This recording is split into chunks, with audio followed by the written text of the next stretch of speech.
Hello and welcome everyone. Thank you for joining us for the second virtual DOE Office of Indian Energy Program Review. Next slide, please. Just by way of introduction, my name is Lasana Pierce and I have worked in the energy field for about 27 years and have had the pleasure and privilege of working with Indian tribes, Alaska villages, and Native communities for the last over 20 years now. So I'm a mechanical engineer by degree, and in my current position as the deployment supervisor, I help execute the deployment program. That's a three-pronged approach, including financial assistance through competitive grants, technical assistance at no charge to tribes and tribal entities, and an education and outreach component. I also manage the national funding opportunity announcements and have acted as project officer for many, many grants over the years. In addition, we implement the outreach through our website, webinars, email newsletters, and oversee support from the laboratory partners and from other TA providers. So welcome again, and I am going to pass it off to Dan Smith, an engineer in the deployment group that's duty stationed in Anchorage, to provide introductions and introduce himself. Dan, you're up. Thank you, Lasana, and welcome everyone. My name is Dan Smith, like Lasana said. I'm a relatively new engineer to the team over here, or I should say up here. I'm duty stationed in Anchorage, Alaska. I've worked with rural villages for about 7 years on their energy systems. My background is a civil engineer by training with an emphasis in water systems. I'm happy to join the team and looking forward to hearing all about these wonderful projects you all have. Next slide, please. Before we jump into the actual presentations, we just have some event detail housekeeping to do. Today's webinar is being recorded and will be made available on DOE's website, the Indian Energy website, in a couple weeks. Copies of the presentations will be posted to the website shortly. Everyone who attended will receive a post-event email with a link to the page where the slides and recordings will be located. Once again, just letting you know, this is being recorded, and because of that, all the attendees' phones have been muted. Just keeps it a clean recording. We will be taking all your written questions at the end of the final presentation. We have a facilitator, monitoring those questions, and we'll have sort of a Q&A panel at the end. If you do have a question, you can submit a question at any time by clicking on the question button located in the webinar control box and typing your question. And make sure it goes to the organizers and panelists. For presenters, please, again, make sure you're muted when you're not presenting, and be aware that we are on a tight timeline, and I'll try to keep us sticking to the agenda as best we can. I know it's getting towards the end of the day for the folks in the other parts of the nation. I know it's early in the day here in Alaska, but we got to keep in mind that this is a national event. Again, we will be responding to questions received after the last presentation. Next, we'll go over the purpose and agenda for the program review. Next slide, please. This program review is a reporting requirement for all grant recipients that receive DOE Office of Indian Energy funding. It's intended to provide annual project updates, to share successes, highlight lessons learned, and unfortunately, we can't do it in person this year, but when we are able to do it in person, it provides an incredible networking opportunity and experience, for energy geeks and nerds alike all over the nation, to just learn from each other and discuss, what's the next big thing coming. Next slide, please. For today's session, first up, we have a battery energy storage system and some upgrades to a wind diesel microgrid in, I believe, Kipnuk. That's going to be presented by Natalie Hansen with Nuvista Light and Electric Cooperative. After that, we'll hear from Patrick Baker with the Pribilof Islands Aleut community of St. Paul. They have some deep energy retrofits focused on refrigeration upgrades and waste heat capture. Then we have, I believe Reese Huta was able to join us. We also have Paul Ivanov and Brian Hirsch speaking about a wind diesel microgrid optimization and resiliency upgrade project. And rounding out the day, we have a fresh new project that was just signed in. It's a battery energy storage system in Kipnuk for a wind diesel microgrid. All right, and with that, I will hand it off to Natalie to get us started.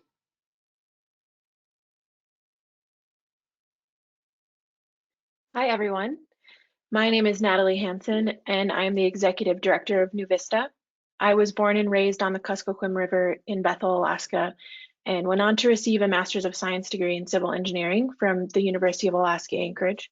I've been with Nuvista for almost 8 years. Today, as Dan mentioned, I will be sharing with you an update about the energy storage project that we're completing in Kipnuk. The photo on this slide is of our shipping containers and turbine blades from earlier this year in Kipnuk when we visited the community on a very, very wet day. Next slide, please.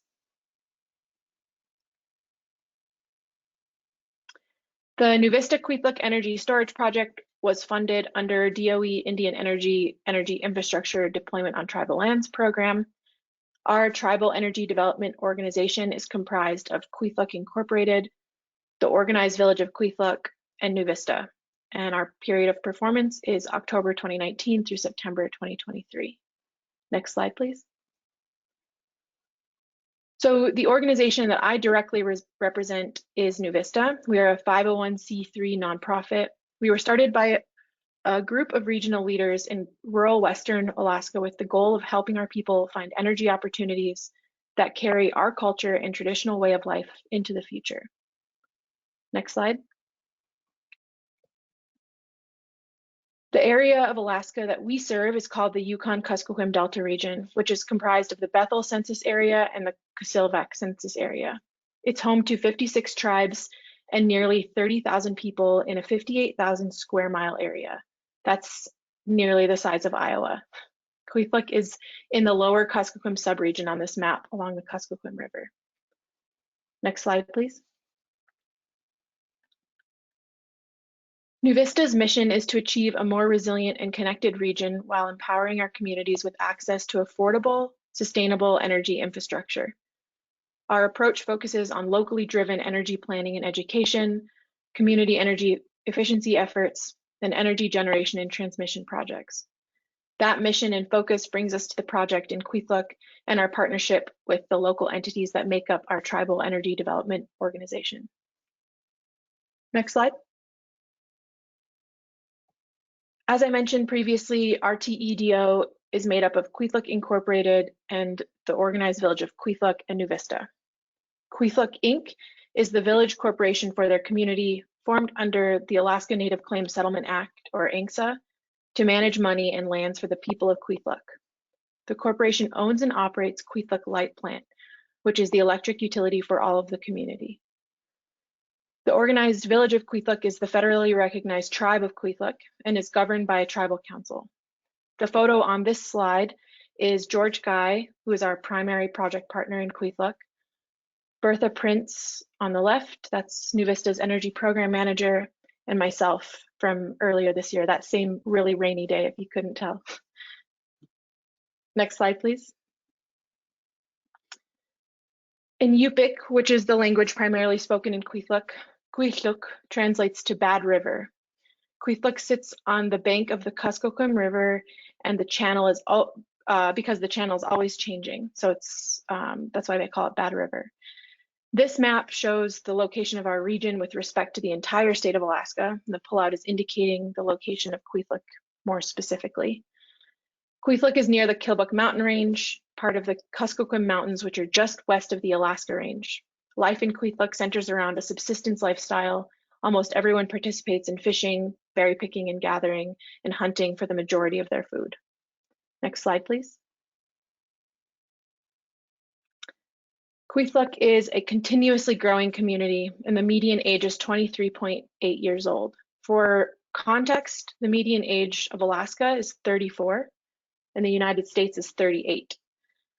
So that's to say that Kipnuk has a young population, and the leadership in the community recognizes the importance of setting up future generations for success by investing in their local infrastructure.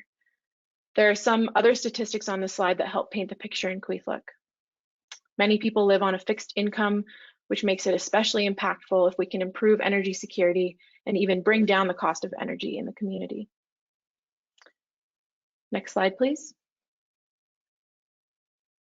The project in Kipnuk that is funded by this DOE Indian Energy Program is the installation of an ABB 670 kilowatt-hour battery energy storage system with two primary goals. First, we will aim to improve the community's energy resilience and energy security. I'm going to get into this a little bit more in a minute. And second, the battery energy storage system will provide grid stability to supplement the addition of renewables into the Kipnuk system, which is a project currently being constructed. Next slide, please. To give you a sense of the impact of this project, I'll tell you a little bit about the system in Kipnuk as it currently exists. The power plant in Kipnuk is a standalone diesel power plant with 3 generators. Their peak load is 450 kilowatts, and the average load is 180 kilowatts. They have an average of 9 outages per year. This project, funded by DOE, will supplement the renewable installation that is taking place in Kipnuk currently. Right now, we are installing 4 100 kW wind turbines with an estimated production of 800,000 kilowatt hours per year. This photo in the slide, that's the power store of the battery. So it doesn't look like much, but it's there. Next slide, please. The battery energy storage system in Kipnuk will provide a renewable, rechargeable, non-fossil fuel emergency power backup for the community's facilities during outages. In the event of an outage, the BESS will provide emergency power to the power plant so that operators can complete necessary repairs, the local clinic, tribal buildings and offices, and the Head Start building, and then residential customers to prevent the thawing of subsistence foods that are stored in freezers. The battery energy storage system will provide power for an estimated 3 hours for essential services or 1 hour if the entire community continues to get power. Next slide, please. We are working with Intelligent Energy Systems on the project in Kipnuk. Assembly and construction began about this time last year. We hired around 10 local workers over the course of a few weeks to build a raised platform and shelter for the battery, and then the power store was placed inside. Electrical work was completed in October of this year, and the interior of the shelter was finished, including the installation of an HVAC system and the batteries. The energy storage portion of our project in particular has not been significantly impacted by the COVID-19 pandemic, but we have experienced some delays in the bigger project as a whole. Due to community lockdowns, they've been hit pretty hard by COVID, supply chain delays, as well as increases in the cost of some materials. Remaining milestones to complete are commissioning, which will happen in the next few months, and then 12 months of monitoring. And the picture in this slide is one of our local hires as they were installing the batteries into the power store. Next slide, please. So I first want to thank DOE for supporting this project and everyone involved for their hard work. Dennis Miners is on this webinar, and as is another contractor, Brian Hirsch. So thanks to them. And we are excited to finish up our work and for the community to reap the benefits of energy storage and renewable generation here in the next several months. Happy to take any questions at the end. Thanks. Thank you, Natalie. And I gotta say, there's some beautiful pictures in there. Our next up speaker is Patrick Baker from St. Paul Island. He's gonna, as a reminder, talk to us about deep energy retrofits and refrigeration upgrades and waste heat capture. Patrick, are you ready? Yes, sir. All right, take it away. So that's the last slide that's showing. There we go. Yep, there you go. Thank you. Okay, so real quick about me. My name is Patrick Baker. I'm the Executive Director for the Aleut Community of St. Paul Tribal Government. My background is in naval architecture and marine engineering, and I have a degree in an MBA in business finance. But I got involved professionally with St. Paul when they were building a new harbor in about 25 years ago, and then just personally, my family has been involved with St. Paul since I was a child, so I have a long relationship with St. Paul. So our project, the Tribal Government of St. Paul, I work for the Tribal Government of St. Paul. Our project is a refrigeration efficiency retrofit project. The project scope was to replace the refrigeration system in our store, including trying to reclaim or capture some heat recovery. The target was to reduce energy expenditure by 44,000, and ultimately our goal, since it's a community tribally owned grocery store, the only grocery store in St. Paul, was to reduce sort of the cost of goods and groceries in St. Paul. The total budget was roughly 1 million, split equally between Department of Energy and the tribal government of St. Paul. We are working and very graciously working on a amendment for a cost share reduction, although it's not complete, but it would significantly change the local cost share and federal funds. Next slide.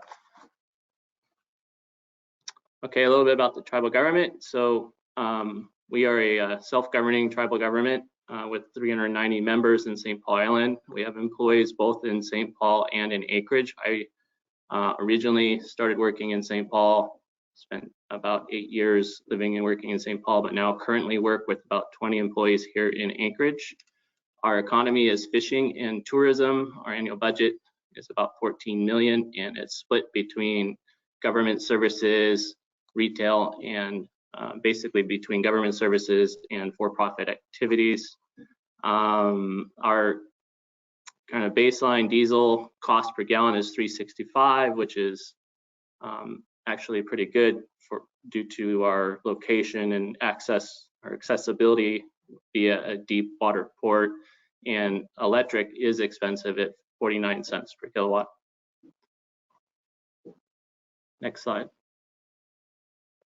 Kind of big picture, I mentioned, our overall mission is the sustainable quality,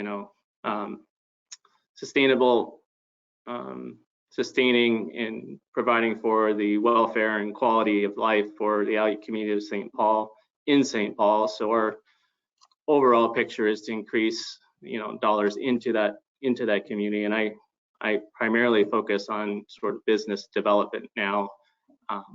But keep those dollars there and create employment, jobs, and ensure that the community has a path forward and can sustain itself. We are a self-determination model, so we do run all of our federal programs directly.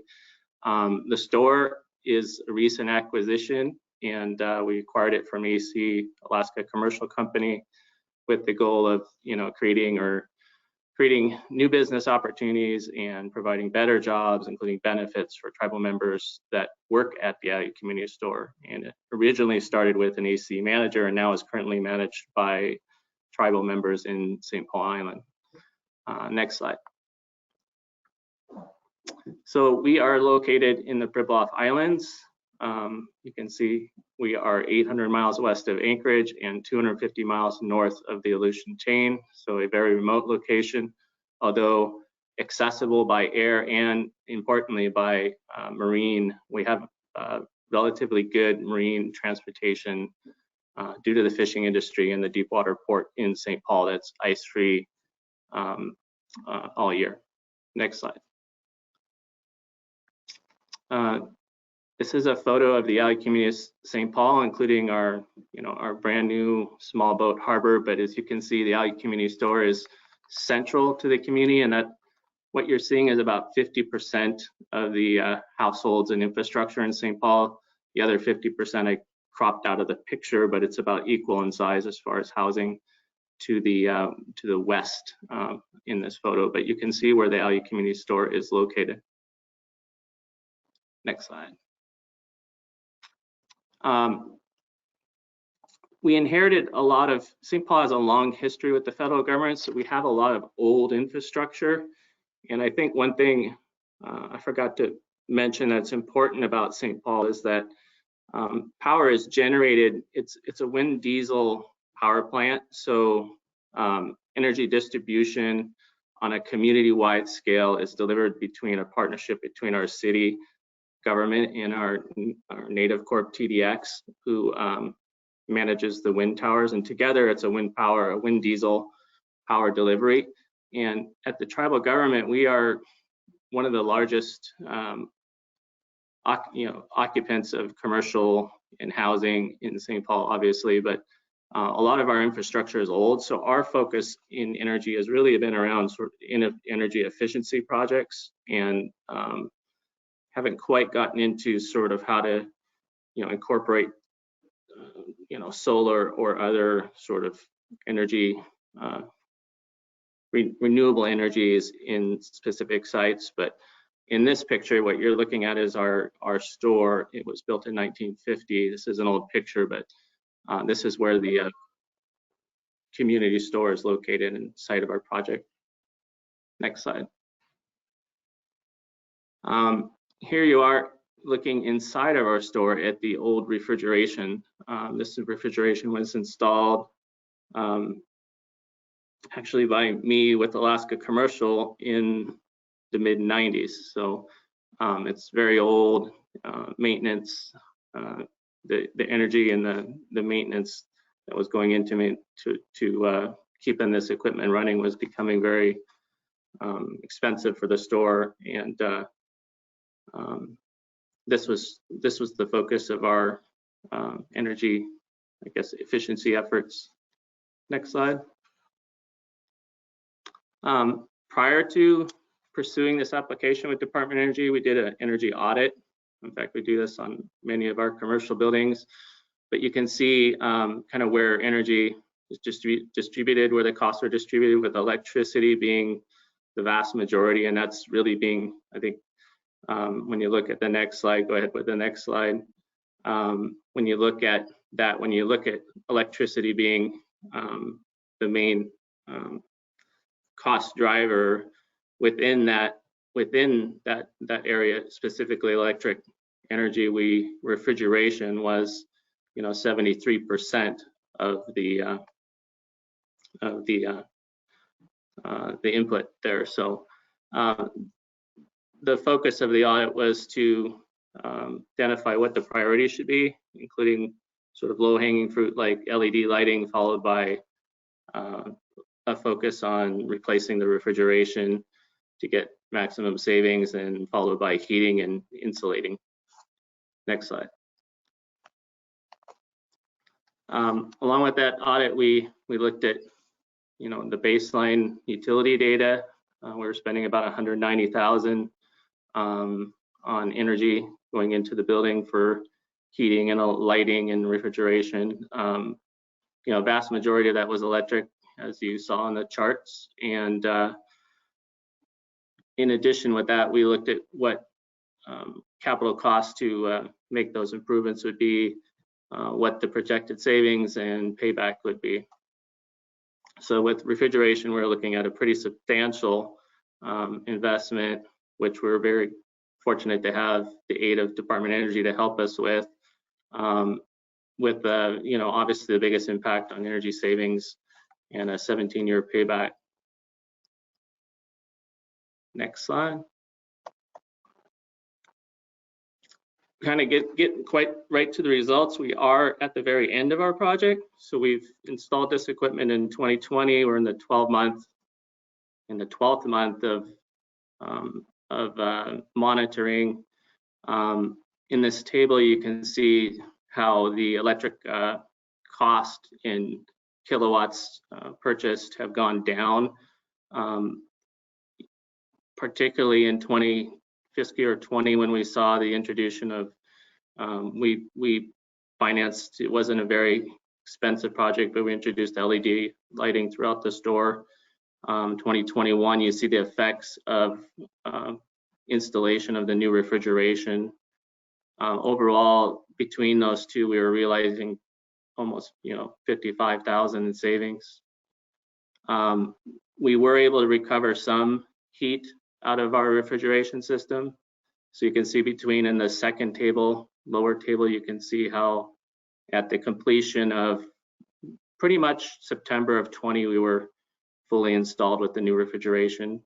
You can see how in 21, we were purchasing fewer gallons, saving money on heat as well. Next slide. Graphically, this is sort of representing the same information, but in a 12-month graph, looking at 4 years.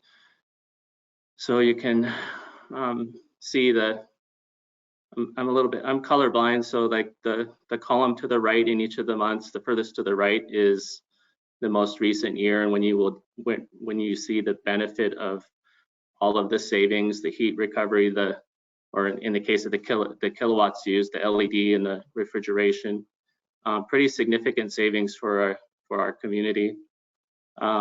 One other thing, something else that came out of this project is that, and the reason I'm sharing this picture on the bottom, it's actually the floor plan of our store, is the new modern refrigeration equipment was more efficient in the space it sort of occupied. So we were actually able to fit another aisle into our store, which is really important when you're in retail. It wasn't planned, but the result was that we could fit basically 4 aisles of groceries in the middle of the store there versus used to be 3. But that was because the refrigeration wasn't quite as hefty as the old refrigeration. Next. So you're looking at a picture of the new rack, and it's came with a nice modern controlling system that can be accessible from Anchorage. So we're able to monitor the system and identify issues before they become problems. But the old rack was located in the same location. It was a little bit further to the left there, but so we were able to keep the old system running while we installed the new system. But overall, it was pretty much in the same location in the basement of our store. Next slide. And it's just a photo of the controller, which the local store manager there, they're pretty familiar with this, and then we have access through our contractor that gets Arctic Refrigeration here in Anchorage that provides monitors from a distance as well, or does I think they even do some they can even make adjustments to the system remotely, which is a really positive aspect of this system. Next slide. Condensers outside, pretty straightforward. Next slide. And of course, photos of the new refrigeration. I think the previous presenter, we did this in 2020, so we ended up, it was a little challenging getting the supply chain was definitely disrupted in 2020, but we got equipment out of Georgia, we got it to Seattle, from Seattle to St. Paul, but it's really beautiful, and the community really appreciated the new equipment. Next slide. More pictures of the same LED lighting. The doors go on and off depending if there's nobody actively in that aisle. The refrigeration will go dark, saves us on the lighting. Next slide. More of the same. You can see our arrows there for COVID shopping. Next slide. Produce, yeah, so we doubled the amount of space for produce, which something the community really appreciated. Which you can see, there's one produce case right where those the baskets of potatoes are, and then you can see the other one to the right. Next slide.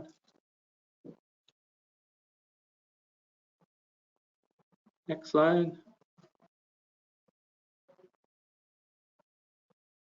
Okay, so we're at the very end of our project, so kind of reflecting on our challenges and lessons learned. We got the award right. I think we got it right before there was a government shutdown. That if you do, everybody here does work in Alaska, but it really kind of affected our first season construction because a couple of months pushed us into logistics to where we couldn't get the work done in that first year. But we worked through that. It really didn't have a cost impact. It just delayed the project. It's always a challenge, of course, working in remote locations. We relocated a heating loop. Anytime you're kind of opening up stuff, we encountered some asbestos, and there were some, when we relocated the old refrigeration and existing heat loop, we ran into things that weren't really anticipated, but we were able to work through all those things as well. And then of course COVID. I think everybody, for us, we were performing roughly half of the work, and COVID presented some issues aside from sort of our airline going bankrupt, and basically we're running our own airline with charters, but we had done that in the past before, so we knew how to do that. We were able to work that out. But I think the biggest thing for COVID impact for us was the arrangement of work between contractors and our local crew, with the idea that we couldn't share the same work areas. But overall, we worked through all of that, and it's been a very, very, very successful project. We were able to, in fact, upon completion and installation in the first few months, this time last year I was presenting, we knew we were on target to be able to reduce the cost of groceries, and we immediately lowered the price of all of our freeze and chill as a result of this project. But and I think, like I mentioned, our focus and interest, just as we're kind of, maybe this energy efficiency is a way for us to get involved with energy projects, is, some of our interests, and some of this is spurred on interest in solar and sort of, heat pumps, looking at how we can, generate energy, at specific sites or locations or buildings. And anyways, thank you very much. And if there's any questions, I'll take them at the end. All right, thank you very much, Patrick, and thanks for underscoring the importance of getting an energy audit done. That's really the first step in any energy efficiency project. So up next, I believe we're going to have Brian Hirsch lead us off, talking about the wind diesel microgrid optimization in Unalakleet. Brian, you ready? Yes, thanks, Dan. And thanks everybody for those first two presentations. They were super interesting and inspiring to see the progress everybody's making. Welcome everybody. I'm Brian Hirsch. I work with for Deerstone Consulting. We are on contract to Unalakleet Valley Electric Cooperative, who is in partnership here with Unalakleet Native Corporation. We do have some folks from the community on the call. It sounds like the internet's not working great there, and so Reese Huda, who is the general manager of Unalakleet Valley Electric Co-op, or UVAC, is challenged on the internet. It sounds like we've been communicating a little bit here sketchily, and so he may be able to participate at times, or during the question and answers, but he's going to mostly be in the background. And then we also have Paul Ivanov, who is community member, board of director on Unalakleet Native Corp. And I'm going to hand it over to Paul for a while to introduce the community here with the next several slides. So we can move to the next slide. And it's all you, Paul. Thanks, Brian. Again, my name is Paul Ivanov. I live in Unalakleet, born and raised here. So Unalakleet sits, like the arrow points, in the heart of Norton Sound. We're a community of about 850 people or so. Next slide, please.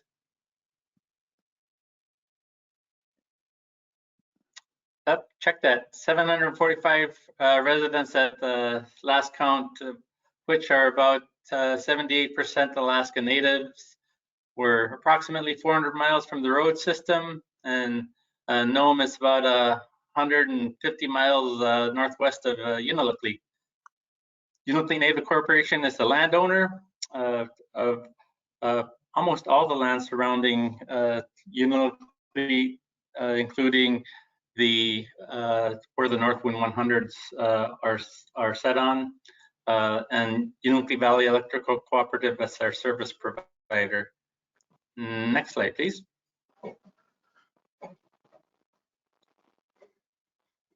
So a little bit about Unalakleet Native Corporation. We operate a fuel station, heating, oil delivery.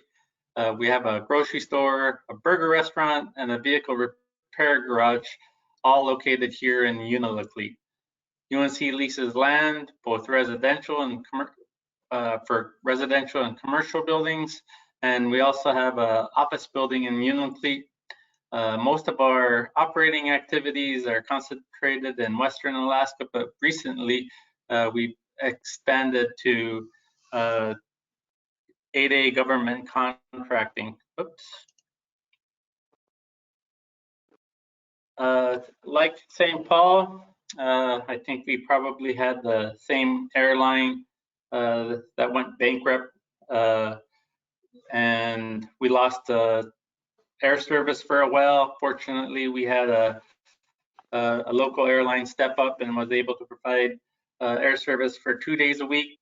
The impacts included loss of fuel or food and fuel sales, loss of tourism, increased costs, especially with transportation, and increased costs for the residents here as far as groceries are concerned, and certainly cost of fuel increased this last year. Again, UNC is the primary landowner, and UVAC is our utility, and we joined forces with DOE, OEI to make the power plant microgrid in Unalakleet more efficient and stable while maintaining safety and reliability. Next slide, please. So a little bit about UVAC system. They have electric loads of about 400 to 1,000 kW. They have 4 cat gensets, 6 100 kW Northern Power System wind turbines, and a recovered heat system, along with a 300 kW electric boiler secondary load. You see the inside of the power plant here, which I will proudly say is named after my late father, Paul Ivanov, who used to be the general manager, the head mechanic, and when needed, he used to do lineman work, whether it was blowing 30 or 30 below. So although this is the upgraded system from when he worked, pretty much it's the same structure. Next slide, please. So, like in most Western Alaskan communities. We have our fuel delivery. We have fuel delivered in Unalakleet, and it's put out to contract on a yearly basis, and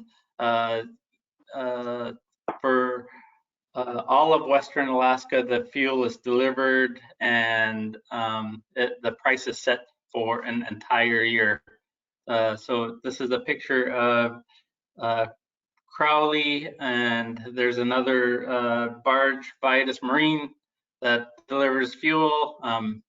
Fortunately, in Unalakleet, we have a brand new fuel farm, approximately a half a mile outside of Unalakleet, and our fuel farm houses the gas and diesel for an entire year.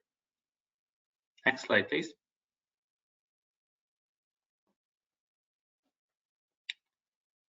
So again, there's a picture of the fuel barge here in Unalakleet, and 3 of the 100 kW North Wind turbines. The North Wind turbines, the construction began in 2009 with an agreement between Unalakleet Native Corporation as landowners and UVAC, with several grants, one of which was from Norton Sound Economic Development Corporation, NSEDC, which I am the Community Benefits Director. And out of this, the construction of these was born our Community Energy Fund, which provided $1 million to each community for upgrading gensets, or putting in wind turbines, or in cases like St. Lawrence Island, they replaced all the service panels in each home. So, so back to the North Wind 100s.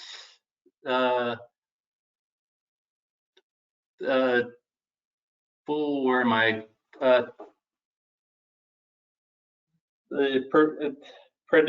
Had a predicted annual production of about 1,500,000 kW per year, and the actuals range from about 750,000 to 1 million kWs, with a predicted annual fuel savings of 113,000 gallons per year. So it made quite a bit of impact, with the goal of these wind turbines, not necessarily to reduce costs significantly, but to stabilize the costs during big price fluctuations like we've seen in this last year. Next slide, please.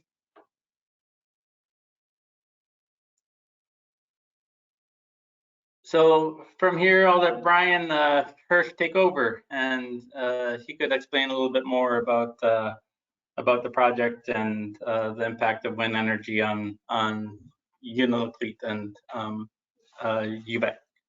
Yeah, thank you, Paul. So just a little bit more background here. When the wind turbines were initially installed, as you saw on that previous slide, there were some predictions as required and appropriate for modeling and expectations about what the wind turbines, how they perform.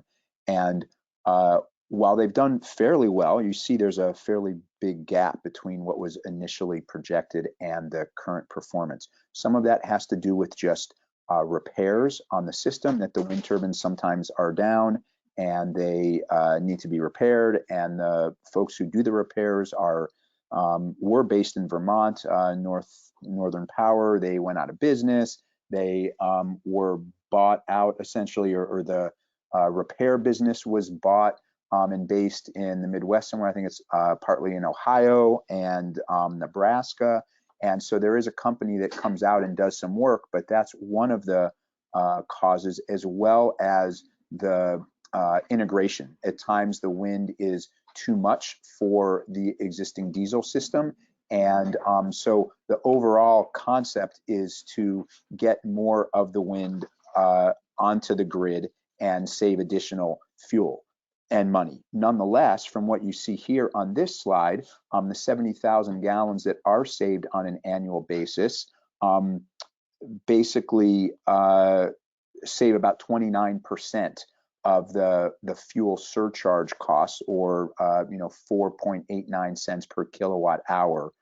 This is just on the fuel side, not on the rest of the operating of the system.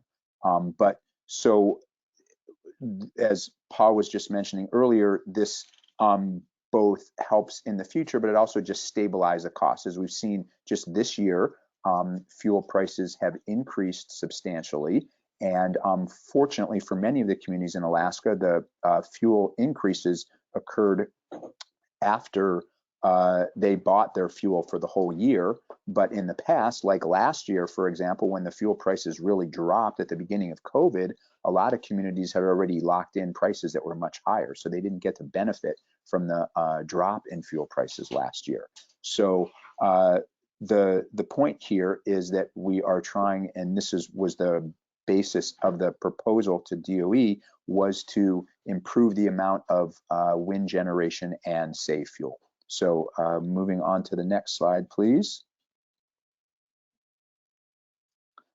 DOE's provided some funding under another program as well, the Intertribal Technical Assistance Grant Award, and the regional nonprofit in the Norton Sound region, Cooperative, had the grant funding for supporting this technical assistance award, as well as the Alaska Native Tribal Health Consortium. And so there was a collaborative effort that included all the entities you see here, including Intelligent Energy Systems, who was mentioned earlier and has been involved in several of the, especially the wind projects around the state, and many of the energy storage projects, TDX Power, Deerstone Consulting.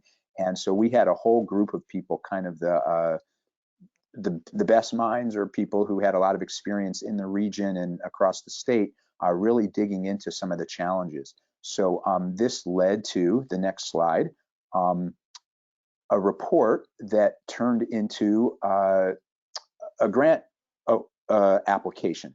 And fortunately, DOE found merit in the application, and the original request was for $372,000. The community was going to contribute another $372,000 per the cost share requirements. Because of COVID last year, as I think most folks are aware of, there was a reduction in that cost share allowance, and so the resulting dollar amounts are there on the upper left side of this slide.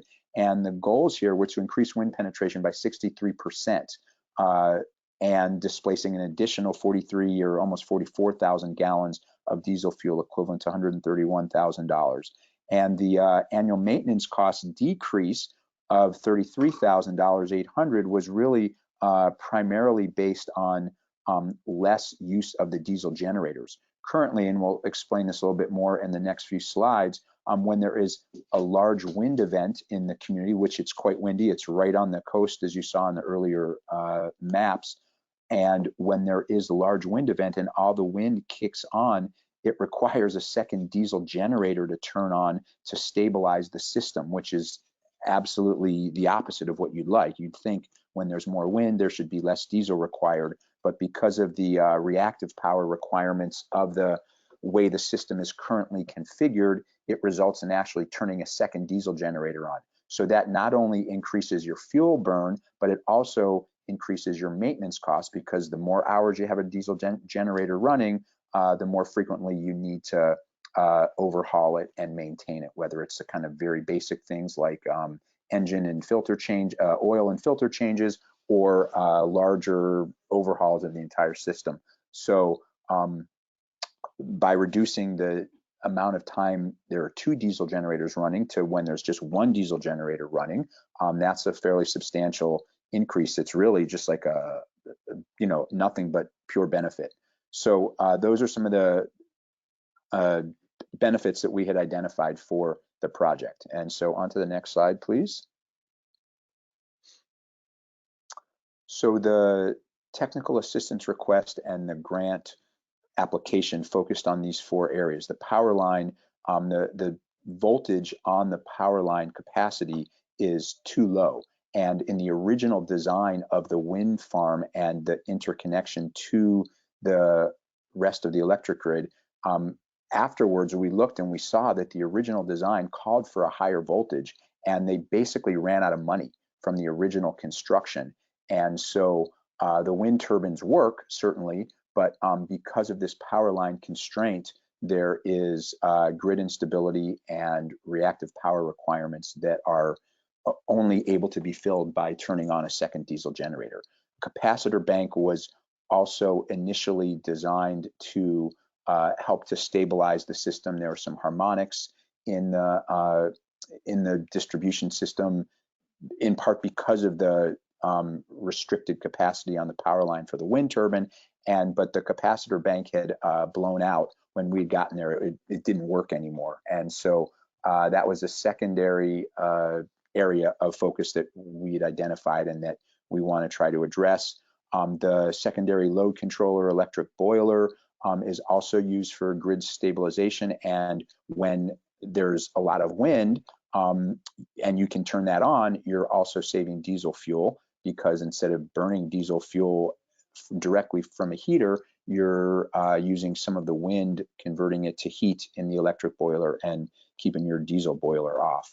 And finally, because there have been so many iterations and improvements and upgrades and different people involved in the system, there were several computer systems monitoring and Scada that were involved in trying to keep track of everything. And for several years, Alaska Energy Authority, the state energy office, had been supporting these multiple layers of Scada, but in the recent past, with their budget challenges and other things going on, they were no longer able to support this effort. And when we got there and we were just trying to collect data, it was a Herculean effort that you had to deal with 2 or 3 different computer systems and types of technologies, et cetera, et cetera.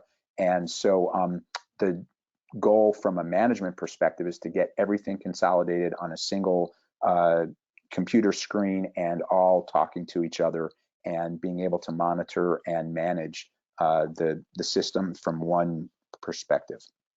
So next slide, please. This is kind of what I just mentioned. So we identified those 4 areas, and we were trying to optimize integration and performance of the existing equipment with the goal of getting to single diesel generator operation. And ultimately, if more renewables could be put on the system with energy storage, you could maybe get to no diesels on being run at some points in time. But until we could stabilize where we're at right now, that's really sort of a far off goal. So next slide. Again, this power line capacity was really the single biggest issue, and what we've ended up really focusing on as well, because of the power line constraints. When there is, and we did a bunch of different modeling, but and I would actually like to acknowledge here Albert Scada, who was the electrical engineer who really worked with Unalakleet for several years and with Intelligent Energy Systems for many, many years. And unfortunately, in the midst of this project, in the last year or so, he passed away. And he was really an important player in the whole team and was really leading the power line capacity upgrade. And it was very unfortunate. It was from cancer. It was kind of sudden, but yeah, it was very sad loss, both personal and professional. Some of the modeling that he identified was showing that the restricted power line capacity was the equivalent of essentially an entire 100 kilowatt wind turbine loss of power. So if we could upgrade the power line, we would have access to all 6 100 kW wind turbines, but the constraints were currently taking off essentially 1/6 of the entire power output of the wind turbines. So next slide, please. This is just an image of what was some of the work that had been done prior. You can see kind of in the remote background there, somebody up on a bucket truck dealing with the power lines next to the wind turbines. So there is, a fair bit of infrastructure out there already. And this is the kind of the main area that we are addressing to upgrade the system and increase the voltage. Next. And so again, the Scada is really, quite frankly, very challenging. I'll put it that way, to manage and operate. And so to really efficiently visualize and control the system, it all needs to be consolidated under a single software platform. And so that is going to be the sort of final tying up of the whole system. Once we get all the hardware really worked out, we're going to focus on the software. But we've kind of had to break it out into the power plant at the beginning and then the software at the end. Next slide, please.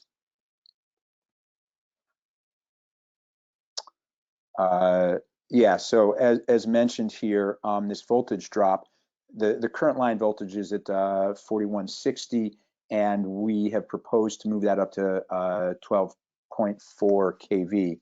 And the expectation is that the voltage drop right now is at 25%, and it ought to be reduced to 2%. And line losses are currently at about 28% when there's a large amount of wind generation. And we expect when the power line upgrade occurs that line loss will be down to 3.7%. And of course, those are, you know, rough numbers, even though we're getting into decimal points there. But that's what the modeling shows. And this will result in quite substantial improved fuel efficiency and cost savings. So on to the next one, please.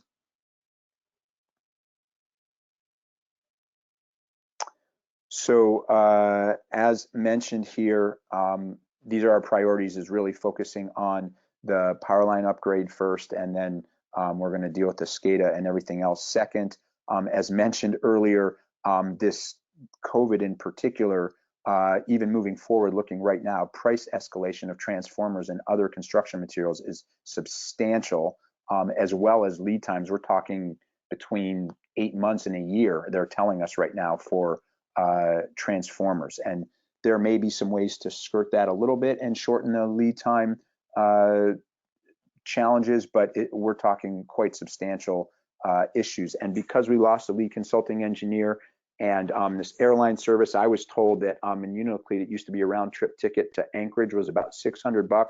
And for the time that this airline service was out of business, when they had to charter people, which sometimes they did if there was like a power outage and they needed somebody to come into town to do an emergency repair on a diesel generator, it was $10,000 to charter an airplane to get somebody from Anchorage up to Unalakleet. And that was one way. And so, you know, where prior it was $600 round trip. So with the loss of the consulting electrical engineer, there were a lot of work that had sort of not gotten over the finish line.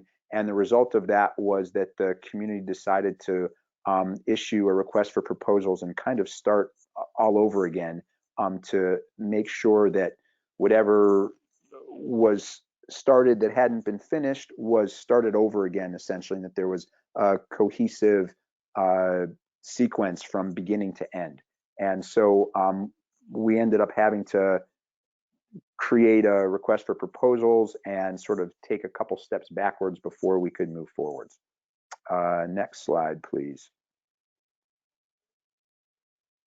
And as mentioned, you know, this Scada is going to be step 2 once we get the hardware and the construction project done. And it's not just sort of a, you know, computer oversight. It's really dealing in the details with the PLC system and the generator control. So those are also, you know, to some degree hardware as well, or firmware, at least the PLC. But right now we really need to get the power line controlled before we do anything else. And there's still kind of this vision of electrical and thermal storage, as well as increasing renewables. But until any of this other stuff happens, that's really just you know, down the road sort of process. So next slide, please. So far, we've selected a contractor through this RFP process and issued a notice to proceed. There's been some inventory to date. The financing is secured, and then really everything stopped with this COVID situation. And we now have a new engineering subcontractor, and we still have to deal with some of the permitting with routing, and we may need some additional financing, though we are hopeful that with the current situation, even with the escalation in costs for transformers and things, that we may be able to get very close, in large part because of DOE's allocation of that additional cost share. So that was really a big effort, a big surprise, and very welcome. So thank you again, DOE. Next slide, please. That's all we have. I don't know if Reese or Paul, if you'd like to add anything else before we end here.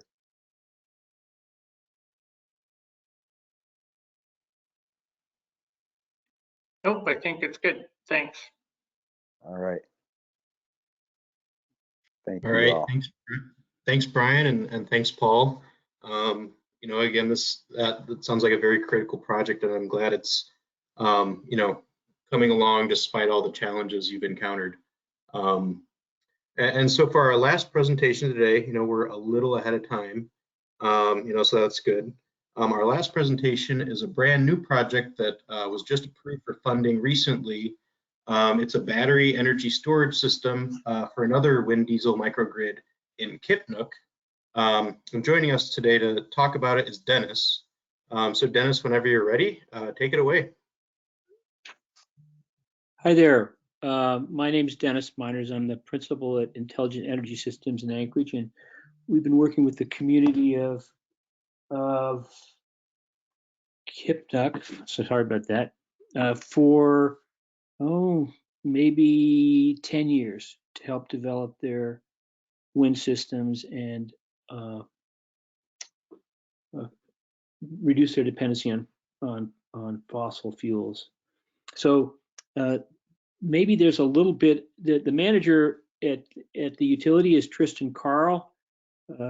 Carls are an important family in the community of Kipnuk, and I'm sure perhaps at the end of the presentation, if Tristan has some comments, we should see if he's available. But the community of Kipnuk, let me see the next slide here. This slide is a picture of, this first slide is a picture of the Kipnuk, of one of the wind turbines at the Kipnuk power system. There are 6 95 kilowatt wind turbines there.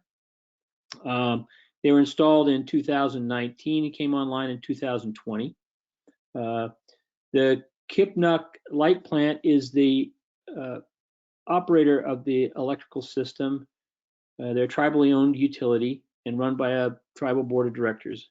And they're managed by the general manager and a staff, an expanding staff of approximately 4 folks. Now we have 2 new almost full-time wind techs, because the fuel savings are from the wind project are generating sufficient revenues to provide some local employment. The total right now, I think there are 9 employees at the utility, between operators, clerks, managers, and wind techs. Next slide.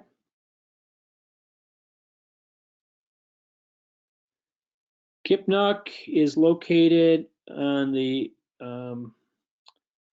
coast of the southwest coast of Alaska, approximately 450 air miles from Anchorage, and about 100 air miles from the nearest hub city of Bethel.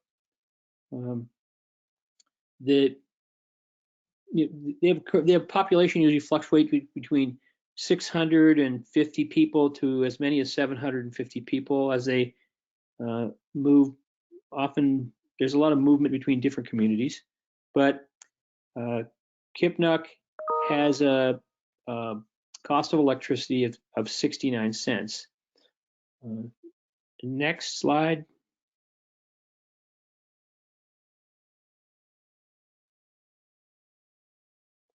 This is a new project.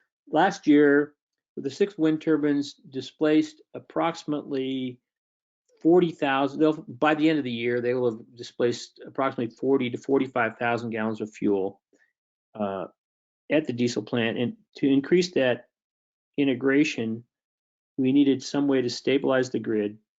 And so the battery that's awarded under this project provides a number of benefits. First of all, it provides resiliency for the community facilities, so that if they lose all their power, it could run the whole community. The battery is sized for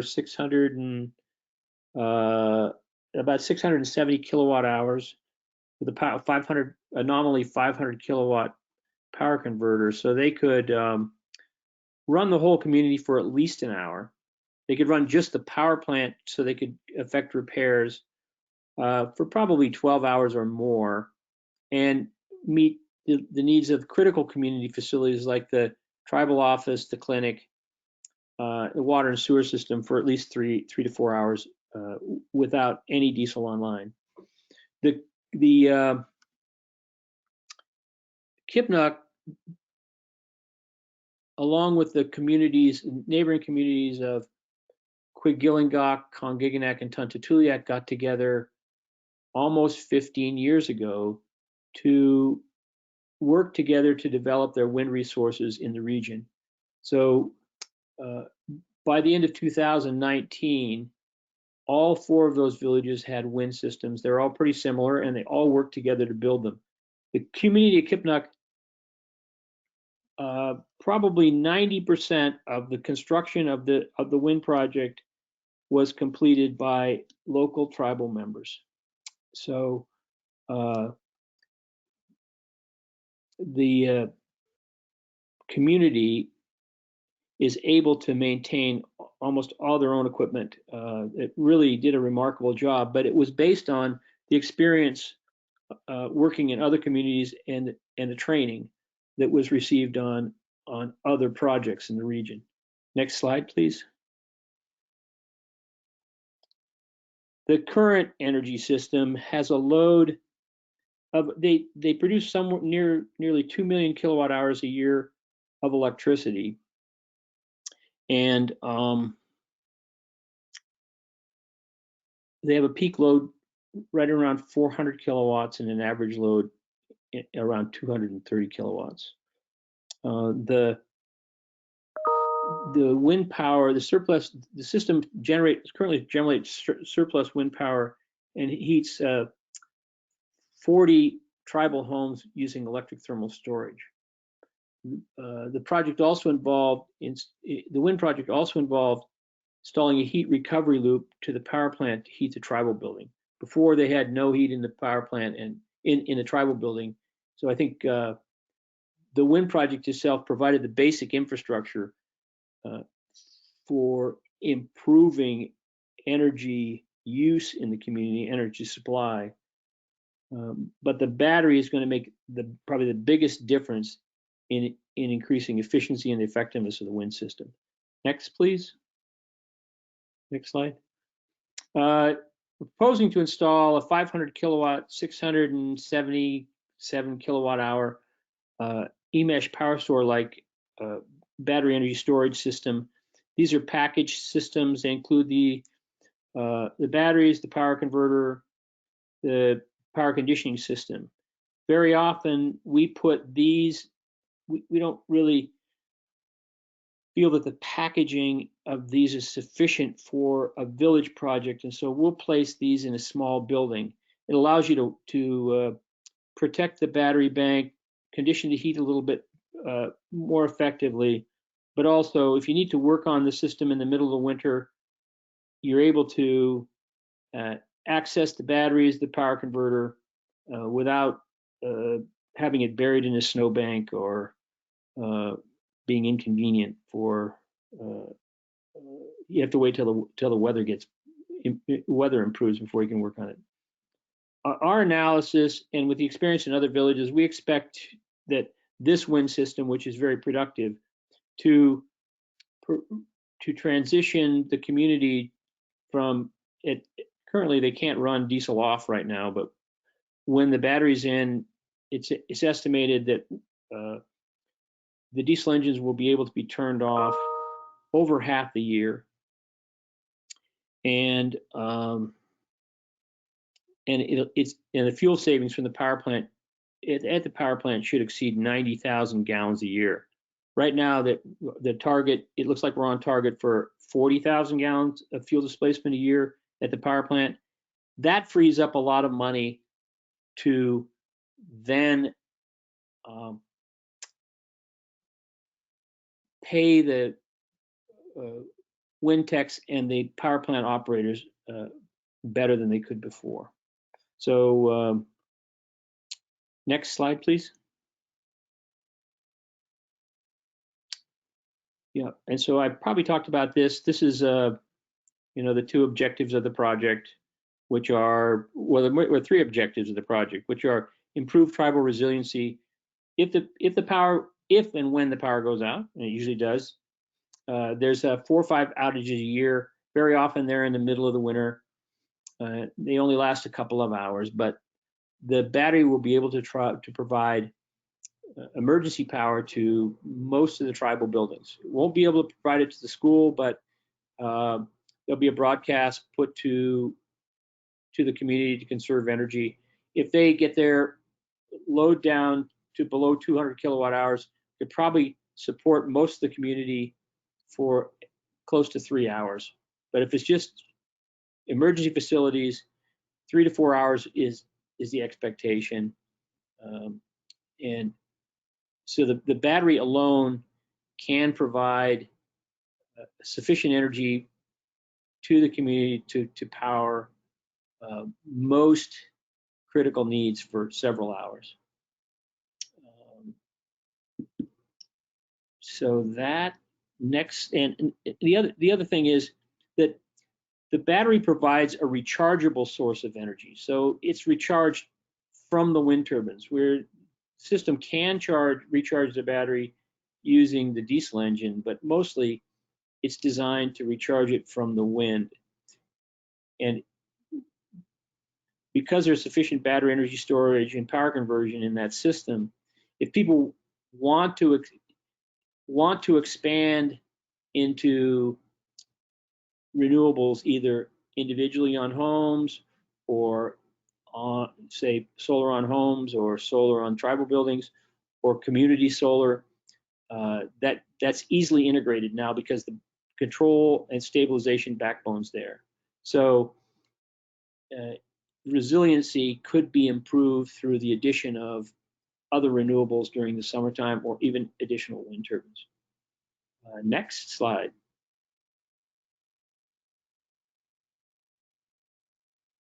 This is the end of the slide deck. Okay, that's the end of the slide deck. That picture on the right shows the sort of shelter that we put over the power store for the installation. The energy from the battery will be fully integrated into the power plant, and so it'll act as one coherent system to provide energy. That is, I guess, the end of my presentation. The battery is currently being ordered. We expect to have the project online easily by this time next year, hopefully by September or October of next year. All right, thanks, Dennis. Yeah, I'm excited for this project to get started as well. And I think with that's the conclusion of our presentations this afternoon. So with that, I'll turn it over to James to handle all the Q&As we have, all the questions that have been trickling in. All right, James, whenever you're ready. Thanks so much, Dan. And we do have plenty of time for questions here, so if anyone has them out there, please do send them in. We'll just go through what we have. So starting with Natalie and the Kipnuk project, it sounds like there's a wind turbine project that's going kind of parallel path with the energy storage project. Is the energy storage project required essentially to make the wind turbine project economic? Like, does it help the economics of the wind project? Yes, it absolutely helps the economics. I don't know that it's required, but it's a key component of the success of the wind project. Great, thanks. And this is probably a question for you and Dennis both, because I think you have similar battery storage technologies proposed. What's the expected life for those units? I imagine there's a wide range depending on how they're deployed, but are we talking about like 10 years or 20 years, or kind of is there an estimate? Yeah, I might defer to Dennis on that. My understanding is that the batteries are 10 to 15, but I could be wrong. Hi, Natalie, this is Dennis. So, we put our first lithium-ion battery, which is a much smaller battery, we put that in Quig in 2014. That battery has used about 8% of its capacity, and that's only a 135 kilowatt hour battery. So I don't think anyone has run these batteries for 10 years, but the projection is that we should get 10 to 15 years out of the batteries. We're seeing really good performance out of them and very little degradation for the lithium-ion batteries. Great, thank you. A question for Patrick. With the new refrigeration units, are you seeing less maintenance? I imagine that the old units were nearing their end of life in terms of the functioning portions of the system, and now a new system maybe is also not only saving the electricity but saving you maintenance and headaches and that sort of thing. Is that accurate? Yeah, significant amounts of. In fact, the savings on maintenance are probably larger than, especially in the last 3 or 4 years of we were beyond the useful life of that old equipment that we inherited from Alaska Commercial, and the savings on maintenance is probably greater than the energy savings. Great. And another question for you, Patrick.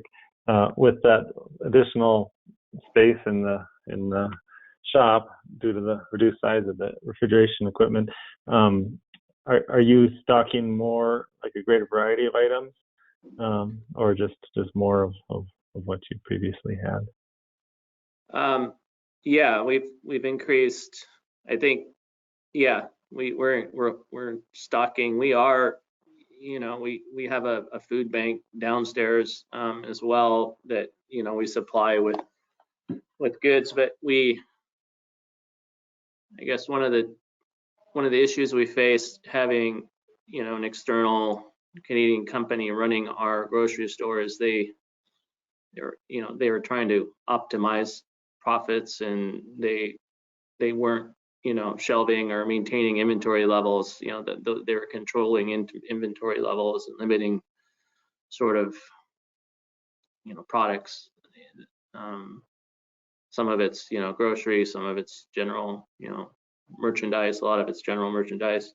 But with the extra space and the acquisition of the store, one of the goals of the community was to maintain more, a larger inventory with a lot more long shelf life or general merchandise type items, that when you are in a place like St. Paul or all the places you guys are, it's good to have it. So great, thanks, Patrick. For the Unalakleet project, turbines were built in 2000 or erected in 2009. so they're well into their lifespan at this point.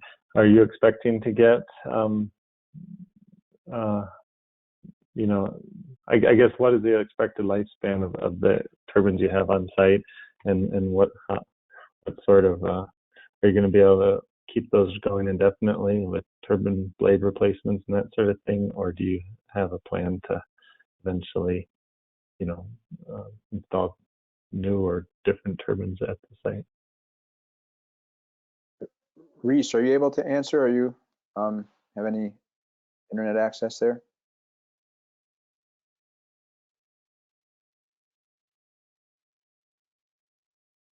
Maybe not, huh? Yeah, so this is Brian, and I'll just jump in, and Paul, if you have anything to say, please share as well. But my sense of it is that working in some other communities with the Northwind 100s as well, they do seem to be holding up for their expected life cycle, which is somewhere between 20 and 25 years. It's certainly challenging in the Alaska outdoors, and yeah, we're hopeful. The fact that a company has taken over the maintenance, and actually Northern Power Systems has recently been revived and reconstituted, are both promising signs that the turbines are going to last for quite some time. But yeah, it does remain to be seen. It sounds like Reese might be able to provide additional information there. I think he's live. Yeah, Brian, we anticipate getting at least to 2030, hopefully 2035.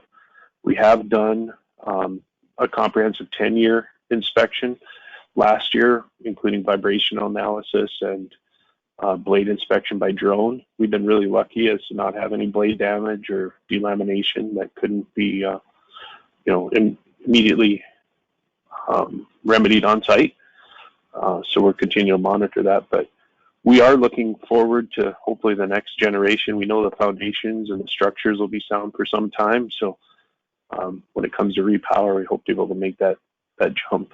Hopefully with our, you know, reduced cost of operating diesel and fuel, we can pour it back into the system as those other communities have been able to do.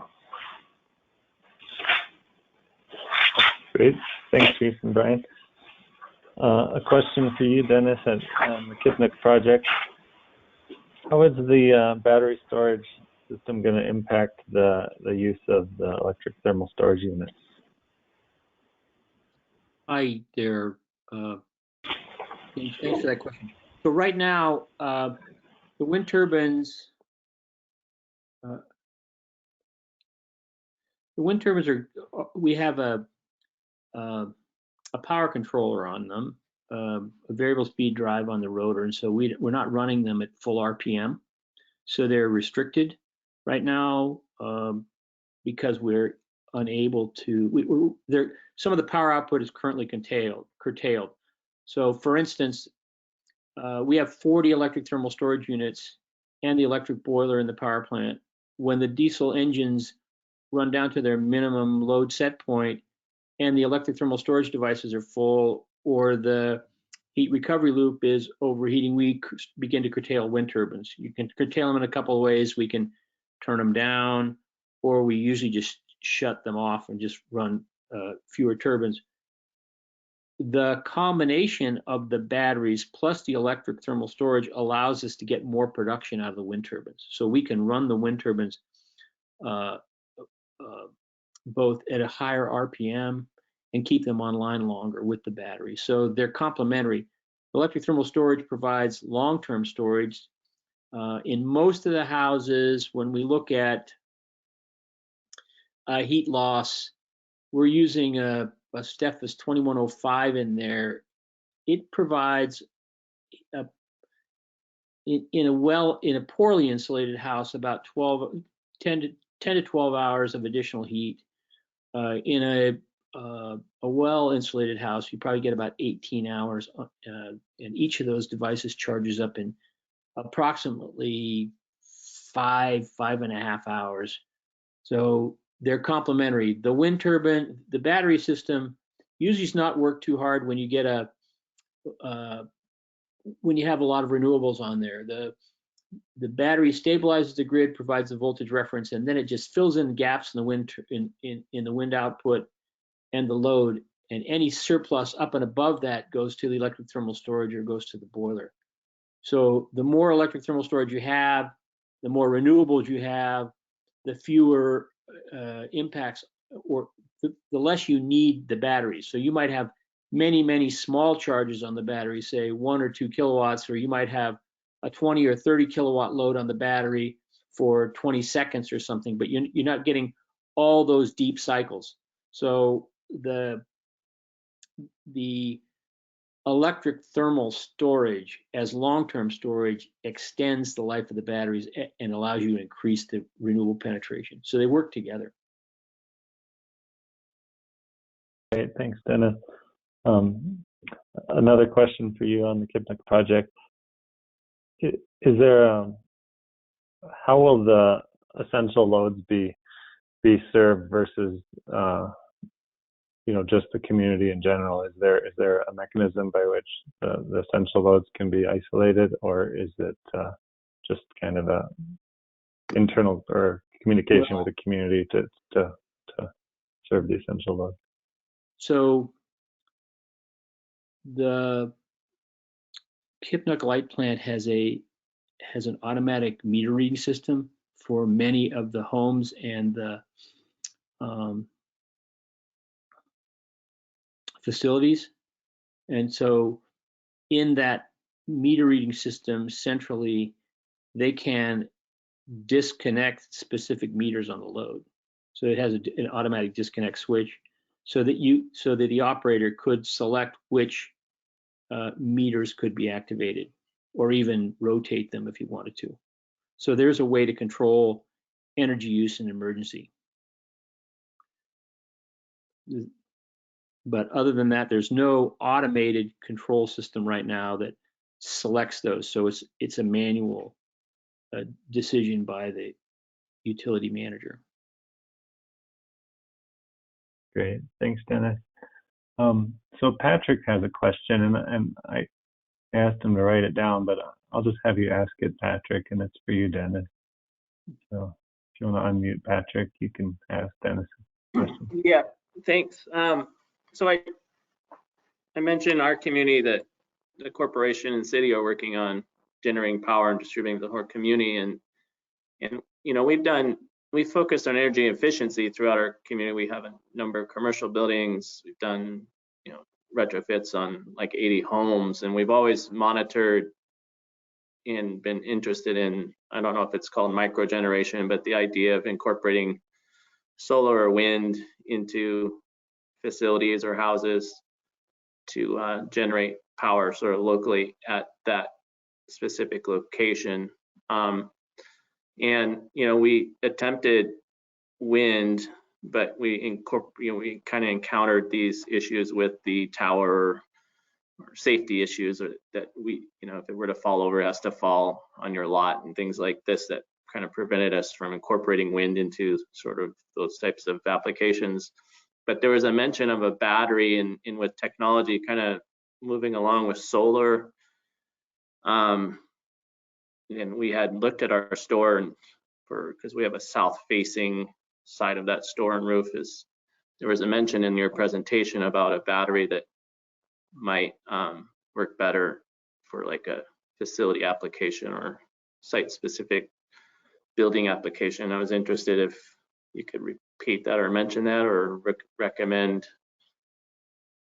where we might look to, read about Tesla batteries and things like that. But yeah, I was curious what your thoughts were, and if there was a battery that you had that worked better for maybe like we can incorporate into the store with a solar project.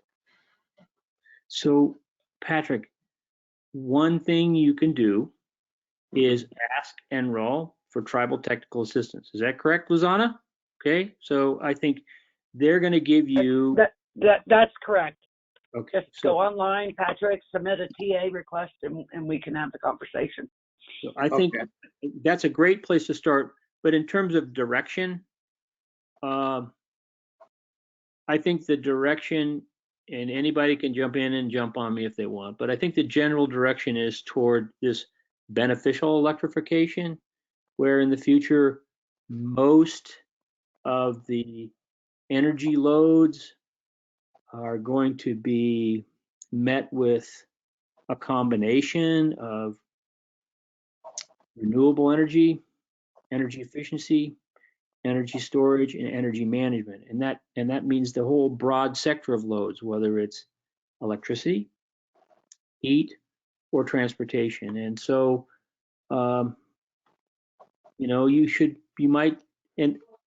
this whole thing about how the energy is used, sold, and managed in a small microgrid, and who produces what and who captures the value is an extremely interesting question that's going to be, we're going to learn more about it as we move forward with these systems.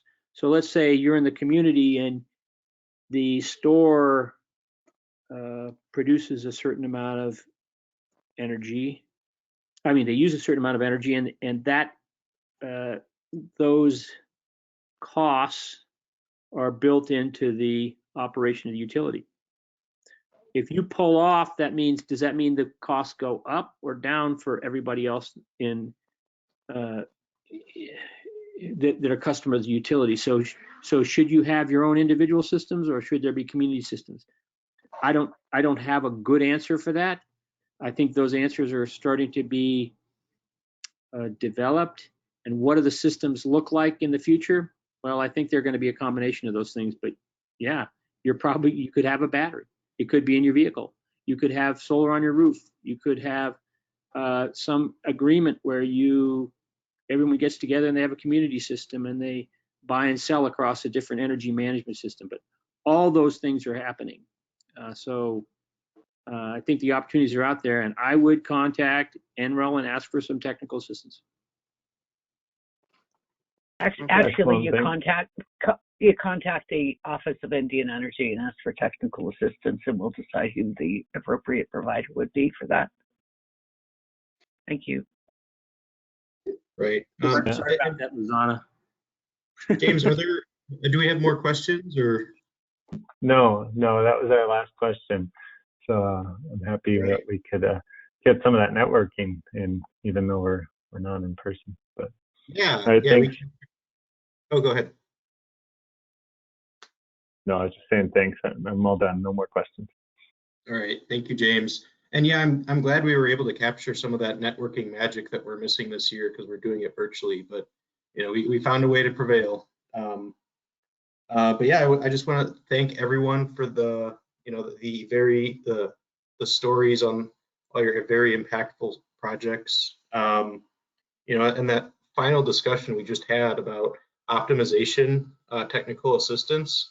If anyone in the audience or anyone listening in, either during this presentation or to one of the recordings afterwards, if you are interested in a technical assistance optimization request, feel free to submit a technical assistance request to the Office of Indian Energy. The link is posted on our website, and we will be happy to look it over and determine who would be the best entity to deliver that technical assistance to you. And let's see, I believe with that, just a couple things. Again, thank you to all our panelists and presenters. And thanks to James and Luzana for introducing and managing the questions. And thanks to all the folks behind the scenes that made this possible. If you want to join our next session, session 7, will be tomorrow at 10:30 a.m. Mountain Time or 8:30 Alaska time. Because we're doing separate sessions, you will need a separate registration and separate webinar link from that registration. If you haven't been registered yet, you can find how to register on our website. It's right at the top of the web page, right when you get there. And as a reminder, we should have slides posted in a few days, and our recorded presentations will take a little bit longer. But with that, thank you again for coming out.